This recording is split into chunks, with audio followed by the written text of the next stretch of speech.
அதிமுக தலைமையில் மக்கள் விரும்பும் அனைவரும் எதிர்பார்க்கும் கூட்டணி அமையும். அதிமுக பொதுக்குழு கூட்டத்தில் எடப்பாடி பழனிசாமி பேச்சு.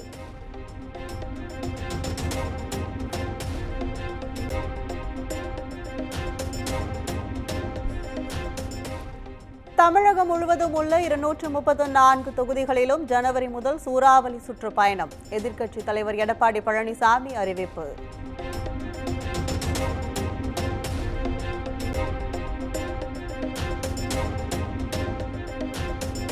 2026 சட்டமன்ற தேர்தலில் திமுக 200 தொகுதிகளில் வெற்றி பெறும் என ஸ்டாலின் பகல் கனவு காண்கிறார்.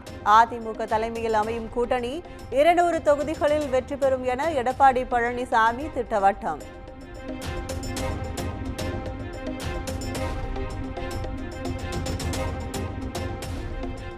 சட்டப்பேரவை கூட்டத்தை நடத்த திமுக அஞ்சுகிறது. 400 நாட்கள் நடத்த வேண்டிய பேரவையை 113 நாட்கள் மட்டுமே நடத்துகின்றனர்.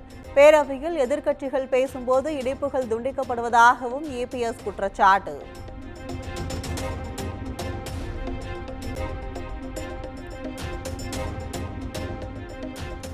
வாக்காளர் பட்டியலில் அதிமுகவை சேர்ந்த பலர் நீக்கப்பட்டு இருப்பதாக எடப்பாடி பழனிசாமி குற்றச்சாட்டு.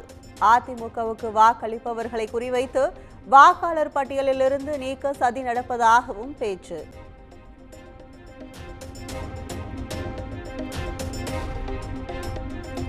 தேர்தல் வாக்குறுதியாக பச்சை பொய்களை சொல்லி ஏமாற்றி திமுக ஆட்சிக்கு வந்ததாக இபிஎஸ் விமர்சனம். நாட்டில் எந்த அரசியல் கட்சியும் பொய் சொல்லி ஆட்சிக்கு வரவில்லை எனவும் சாடல்.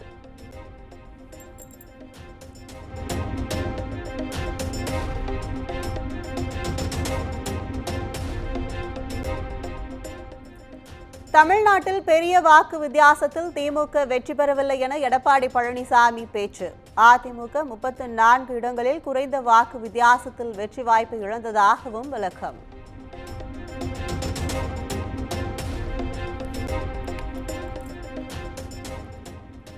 கடந்த நாடாளுமன்ற தேர்தலை விட இந்த தேர்தலில் 6.5% வாக்குகளை குறைவாக திமுக பெற்றுள்ளது. தமிழ்நாட்டில் பாஜகவுக்கு வாக்கு சதவீதம் குறைந்துள்ளதை தவிர கூடவில்லை என இபிஎஸ் விமர்சனம்.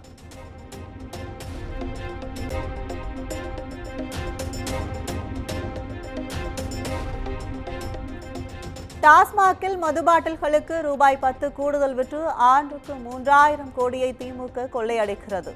எடப்பாடி பழனிசாமி கடும் தாக்கு.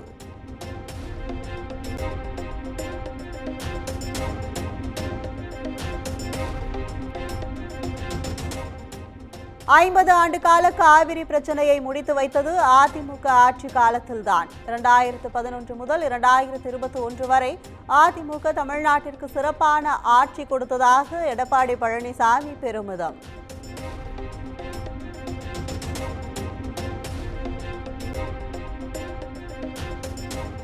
தமிழ்நாட்டில் மக்களுக்கு பல்வேறு பிரச்சனைகள் இருப்பதாக அதிமுக பொதுச் செயலாளர் எடப்பாடி பழனிசாமி பேச்சு. உண்ணாவிரதம், ஆர்ப்பாட்டம் நடத்தி மக்களுக்கு ஆதரவாக அதிமுகவினர் இருக்க வேண்டும் எனவும் அறிவுறுத்தல்.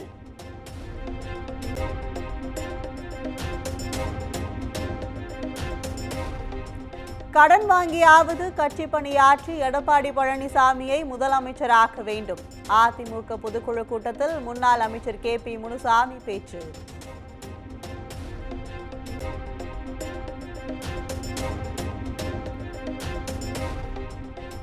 தமிழ்நாட்டில் கள்ளச்சாராயம் முதல் கஞ்சா வரை தலைவிரித்து ஆடுவதாக ஜெயக்குமார் குற்றச்சாட்டு. மக்கள் நலன் பற்றி ஸ்டாலின் மாடல் அரசு கவலைப்படவில்லை எனவும் விமர்சனம்.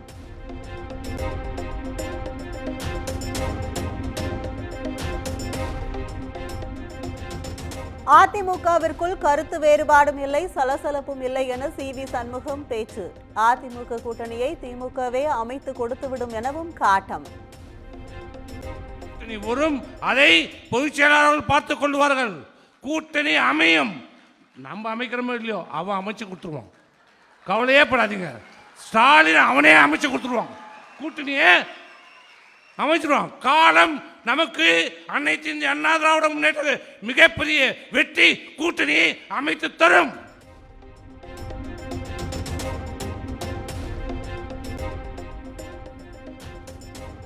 அதிமுக செயற்குழு பொதுக்குழு கூட்டத்தில் 16 தீர்மானங்கள் நிறைவேற்றம். பெஞ்சல் புயல், டங்ஸ்டன் சுரங்கம் விவகாரத்தை குறிப்பிட்டு மத்திய மாநில அரசுகளுக்கு எதிராக தீர்மானம்.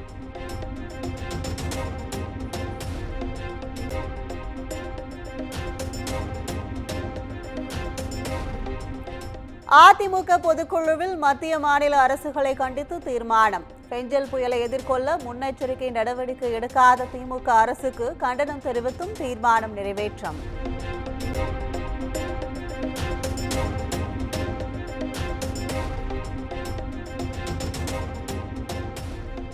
திமுக ஆட்சியில் சட்டம் ஒழுங்கு சீர்கேடு, விலைவாசி, சொத்து வரி, மின் கட்டண உயர்வுக்கு கண்டனம் தெரிவித்து தீர்மானம்.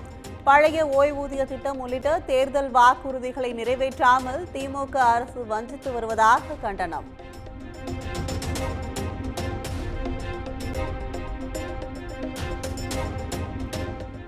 மதுரை மாவட்டம் மேலூர் அருகே டங்ஸ்டன் சுரங்கம் அமைக்கும் திட்டத்தை மத்திய அரசு கைவிட வேண்டும். அதிமுக பொதுக்குழுவில் தீர்மானம்.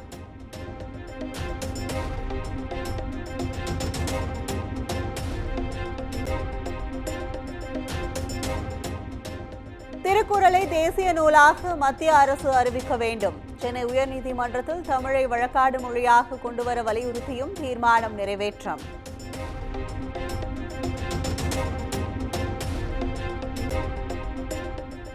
தமிழக அரசு சாதிவாரி கணக்கெடுப்பு நடத்த வலியுறுத்தி பொதுக்குழுவில் தீர்மானம் நிறைவேற்றம். வாக்காளர்கள் பெயர் சேர்ப்பு, நீக்குதலில் உள்ள குளறுபடிகளை சரி செய்து தேர்தல் நியாயமாக நடத்த தேர்தல் ஆணையத்தை வலியுறுத்தி தீர்மானம்.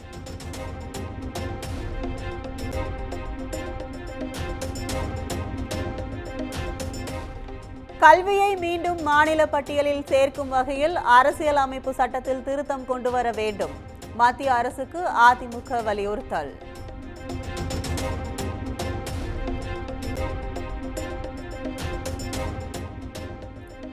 எடப்பாடி பழனிசாமியை 2026 தமிழக முதலமைச்சராக அதிமுக பொதுக்குழு செயற்குழு கூட்டத்தில் சூளுரை.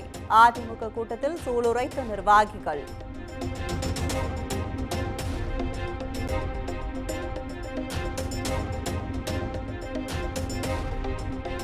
மக்கள் நலன்களை பின்னுக்கு தள்ளி அரசு நிதியை வீணடிக்கும் திமுக அரசுக்கு அதிமுக கண்டனம். தமிழ்நாட்டிற்கான நிதி பகிர்வினை பாரபட்சமில்லாமல் மத்திய அரசு வழங்க வலியுறுத்தியும் தீர்மானம் நிறைவேற்றம்.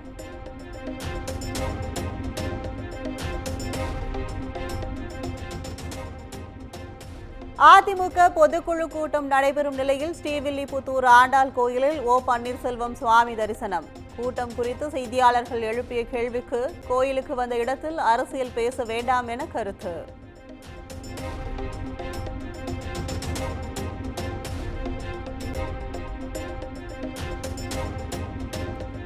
அதிமுக செயற்குழு பொதுக்குழு உறுப்பினர்களுக்கு அறுசுவை விருந்து. மட்டன் பிரியாணி, சிக்கன் 65, மீன் வறுவல் என 7000 பேருக்கு உபசரிப்பு.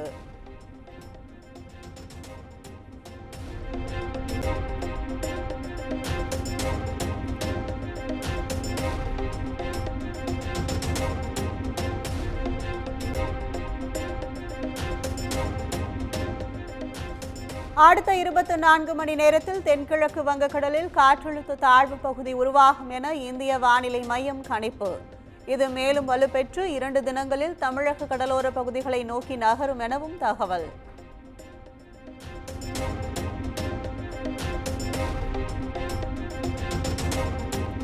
இன்று முதல் வரும் 21ஆம் தேதி வரை தமிழகம் மற்றும் புதுச்சேரியில் மிதமான மழைக்கு வாய்ப்பு. நாகை, திருவாரூர், கடலூர் உள்ளிட்ட 12 மாவட்டங்களில் வருகிற 17 மற்றும் 18ஆம் தேதிகள் மிக கனமழையும் பெய்யும் எனவும் வானிலை மையம் கணிப்பு.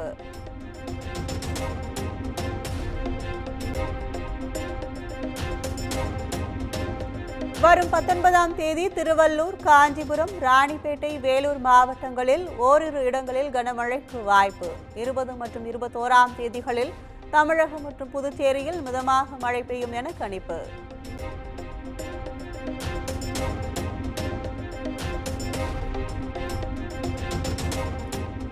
EVKS இளங்கோவன் உடலுக்கு முதலமைச்சர் மு.க. ஸ்டாலின் அஞ்சலி. திமுக மூத்த தலைவர்கள் உட்பட கூட்டணி கட்சி தலைவர்களும் அஞ்சலி செலுத்தினர்.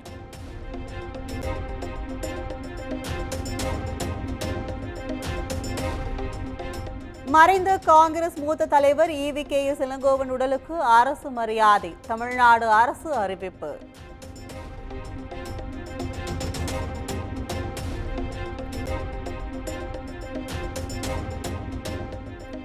பூந்தமல்லி தனி கிளை சிறையிலிருந்து கஞ்சா மற்றும் செல்போன்கள் பறிமுதல் செய்யப்பட்ட சம்பவம். ஆம்ஸ்டாங் கொலை வழக்கில் கைது செய்யப்பட்ட நபர்கள் உட்பட 38 பேர் புழல் சிறைக்கு மாற்றம்.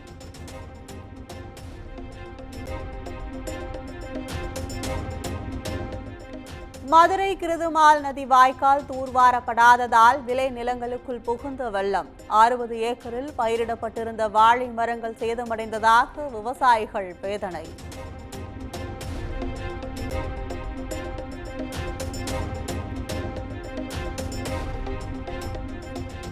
தஞ்சை மாவட்டம் திருவையாறில் நூற்றுக்கணக்கான ஏக்கர் நெற்பயிர்கள் நீரில் மூழ்கி சேதம். உரிய இழப்பீடு வழங்க அரசுக்கு விவசாயிகள் கோரிக்கை.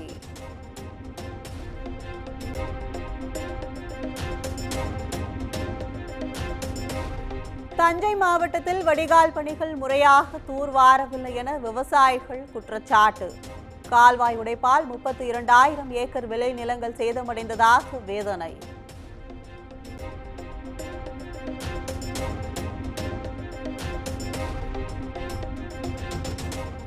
திண்டுக்கல் மாவட்டம் பெரும்பாறை அருகே மலை சாலையில் மண் சரிவு. பேருந்து சென்று கொண்டிருந்த இடத்திற்கு அருகே ஏற்பட்ட மண் சரிவால் பயணிகள் அச்சம்.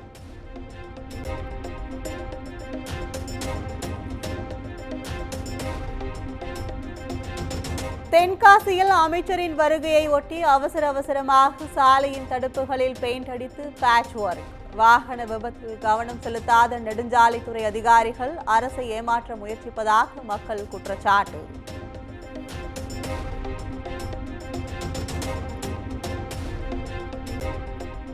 ஓய்வு பெற்ற டிஜிபி வால்டர் தேவாரம் மருத்துவமனையில் அனுமதி. மூச்சு திணறல் காரணமாக கீழ்ப்பாக்கம் அரசு மருத்துவமனையில் அனுமதிக்கப்பட்டு சிகிச்சை.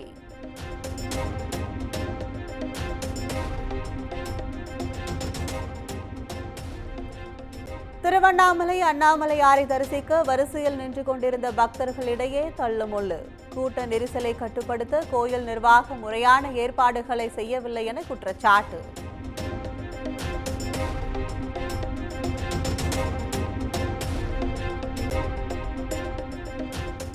பஞ்சாப் ஹரியானா ஷம்பு எல்லையில் தடுத்து நிறுத்தப்பட்டுள்ள விவசாயிகள் கழுகு பார்வை காட்சி வெளியீடு.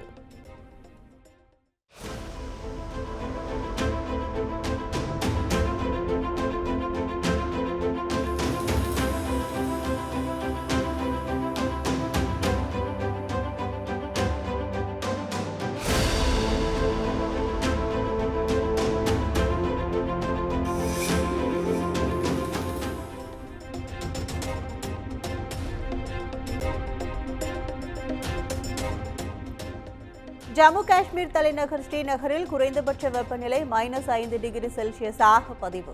பனிமூட்டத்திற்கு இடையே ரம்மியமாக காட்சி அளிக்கும் தால் ஏரி.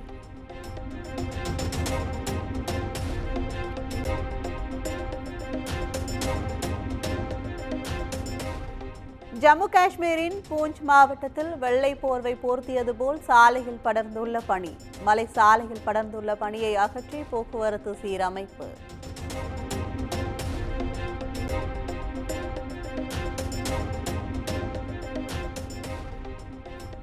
உத்தரப்பிரதேச மாநிலம் சம்பலில் 46 ஆண்டுகளுக்கு பிறகு திறக்கப்பட்ட அனுமன் கோயில். போலீஸ் பாதுகாப்புக்கு இடையே பூஜை செய்து வழிபாடு.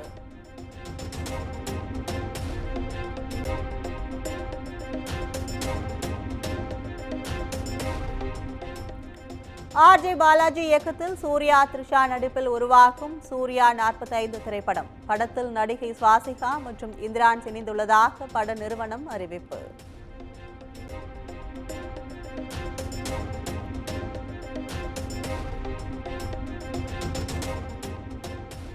அனுஷ்கா நடிப்பில் உருவாகியுள்ள காட்டி திரைப்படம் 2025 ஏப்ரல் 18ஆம் தேதி வெளியாகும்.